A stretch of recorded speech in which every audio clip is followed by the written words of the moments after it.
Relations between the Sussexes and the Prince of Wales remain fraught. William's running out of patience, said the source. Good on him. He believes the Sussexes have cashed in on their royal connection.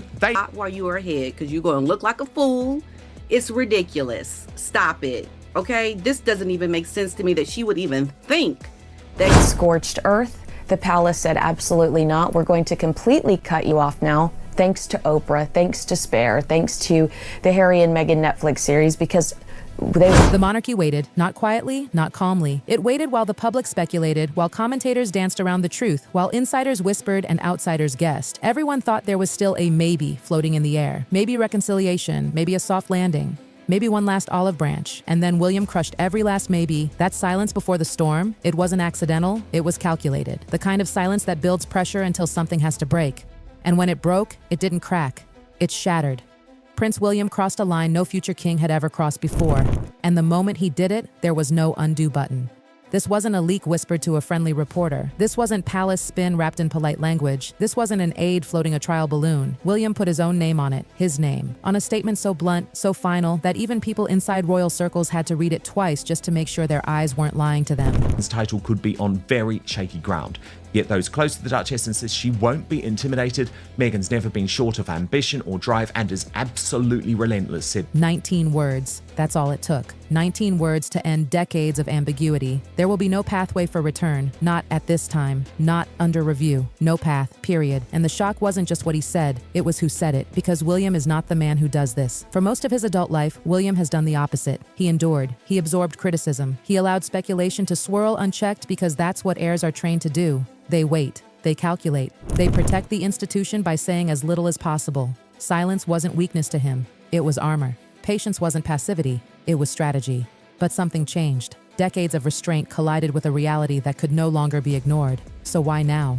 From royal life, those titles remain their foundation. She and Harry will fight hard to hold on to them. P. Diner, your reaction?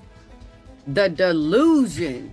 Why burn through a lifetime of royal discretion with one brutal, unmistakable declaration? The answer is painfully simple. Silence stopped working. Every carefully worded statement about Meghan had left loopholes. Every sentence carried a maybe. Maybe later, maybe someday, maybe this could be salvaged. Those escape hatches weren't accidents. They were openings, and openings were being used. William closed them, all of them. Thinks she's just so swelled up with ego, she doesn't even know when to control it. Like, at this point, you need to just shut your mouth. Okay, that's ridiculous. That's what I think. Yeah, and the thing is, P. Diner Paula Frolic of News Nation is making it clear that William is very serious about this. But this wasn't emotional. It wasn't impulsive. It was surgical. By putting his name directly on the statement, William made something crystal clear. This didn't come from advisors. It didn't come from palace protocol. It came from him. Your mouth, okay? You don't know what you're talking about.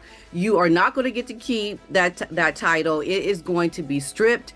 And just get used to it. Insiders understood immediately what that meant. Negotiation was dead. This wasn't a warning. This wasn't a test. This was closure. A former palace press secretary summed it up perfectly. When William speaks like this, the matter is beyond debate. And just like that, the tone shifted. The guessing stopped. Speculation gave way to realization. And suddenly, this wasn't just about Meghan anymore. This was about the kind of king William intends to be. And there was another layer, one that hadn't been fully visible to the public, one that had been building quietly behind palace walls. And I think this was important too. It certainly backed up my reporting over the past few months. Why William feels so strongly about this. Watch this. The turning point wasn't a single scandal. It wasn't one headline. It was a pattern, a relentless one. By September 2024, Catherine was deeply immersed in her work. Early childhood programs, mental health initiatives, long-term policy efforts that required focus and stability. And every single time she stepped forward publicly, something followed. Not randomly, precisely. The turning point for Catherine wasn't a single scandal. I think this was important too. It certainly backed up my reporting over the past few months.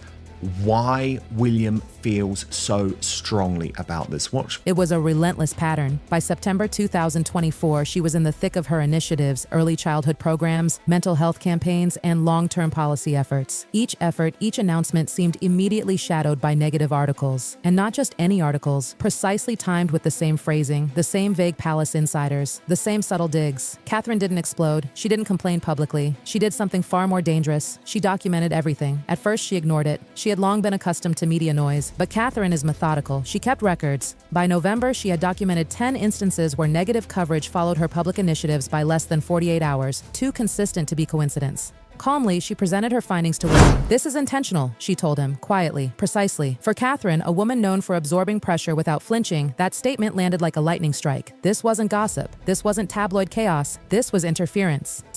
And William understood immediately what that meant. The attacks weren't random. They were calculated, and they were aimed directly at the woman who would one day be queen. That realization hardened something in him. William had tolerated a lot in the name of family, but when it crossed into undermining the monarchy itself, tolerance became liability. What had once looked like perception problems had become power plays, and William was done waiting. William didn't move on instinct alone. As the realization settled, something else arrived that removed any lingering doubt. By mid-November, William received a classified security briefing that altered everything. This wasn't routine, it wasn't ceremonial, it was stark and precise. This briefing wasn't about feelings, it wasn't about bruised egos or family tension, it was about data, cold, undeniable patterns laid out by royal security teams who had been quietly tracking online harassment campaigns. And what they uncovered was disturbing. This wasn't spontaneous outrage, it wasn't organic criticism, it was coordinated, amplified, strategic. Clusters of accounts acted in unison, pushing identical narratives. Catherine was the target. That was the moment it clicked. The question burning in William's mind was answered carefully, but unmistakably. A significant portion of these coordinated networks traced back to pro-Sussex supporters. What had once looked like a messy family feud had metastasized into a digital operation aimed at destabilizing the royal family from the inside out. William didn't rage. He didn't panic. He went quiet. Dangerous quiet.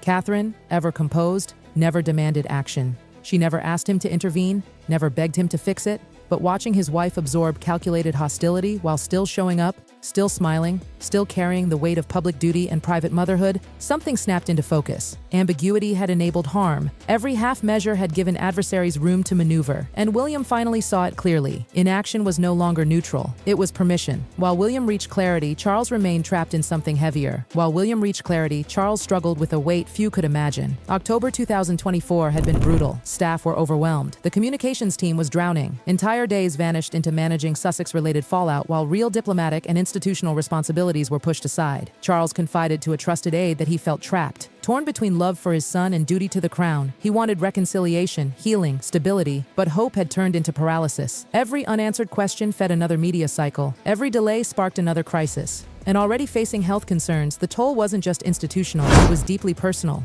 William watched all of this closely. He heard his father speak of forgiveness and patience, but he also saw the cost. The monarchy couldn't run on hope anymore. It needed boundaries, and boundaries meant choosing firmness over sentiment. Slowly, William came to a realization his father had yet to accept. To protect the institution, some relationships had to be managed without softness. Compassion could not replace accountability, and if the crown was going to survive what was coming, action had to come before speculation hardened into instability. Then Anne stepped in. She didn't raise her voice. She didn't cushion her words. She delivered clarity like a scalpel. Then Anne intervened. She didn't raise her voice. She didn't soften her words. "You cannot protect everyone," she told William. "At some point, you choose the institution or the individual creating instability."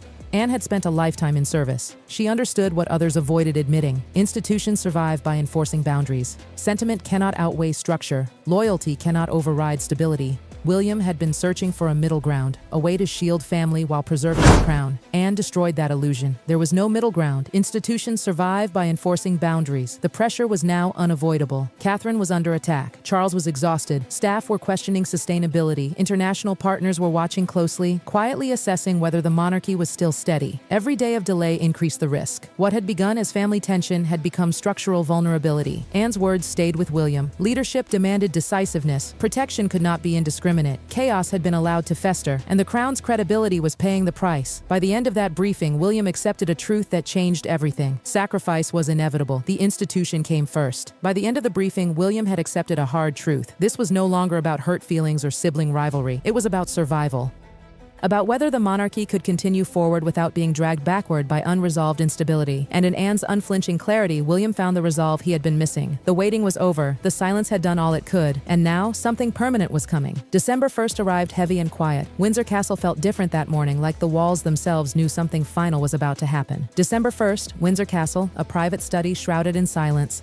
William arrived first. No entourage, no ceremony, just a single folder in his hand. The statement. The one that would end years of speculation in a matter of seconds. Time felt thicker in that room, almost suffocating. Charles entered next, visibly worn, carrying weeks of pressure in his posture alone. Anne followed, sharp and steady. Then Catherine stepped in, calm, composed, prepared to witness a moment that would rewrite history. There was no small talk, no easing into it.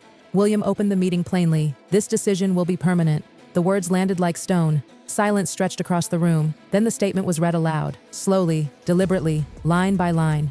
Each word weighed, each sentence closing a door that had been left cracked open for far too long. Every word was measured, every sentence carried the gravity of finality. Catherine spoke first. Her voice didn't shake.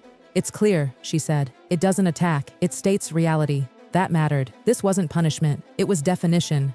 Institutional clarity where ambiguity once lived. Charles hesitated. You could see the conflict in his face. Love versus duty, father versus king. Then he nodded. "You have my support," he said, not because he wanted this ending, but because he trusted William to carry the crown forward. At 7:48 a.m. the next morning, the statement went live. Headlines shifted instantly. The tone changed. History moved. At 7:48 a.m. the next morning, the statement went live across the world. Across the ocean, at 4:48 a.m. California time, Harry's phone vibrated in the dark. He expected routine updates. Instead, he found finality. This wasn't palace machinery. This wasn't PR. This was his brother, and there was no room left to argue with it. 4:48 a.m. California time. Harry's phone vibrated quietly in the dark of his bedroom. Sources say something broke in him at that moment. Meghan's reaction was quieter, measured, controlled, but even she understood the magnitude. For years, ambiguity had been her shield. That shield was gone. For decades, ambiguity had been Meghan's ally. No loopholes, no reinterpretation, no soft landings left. This wasn't symbolic, it was operational.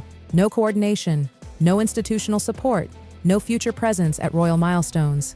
Every expectation recalibrated. Freedom, yes, but stripped of royal leverage. The crown had drawn its line.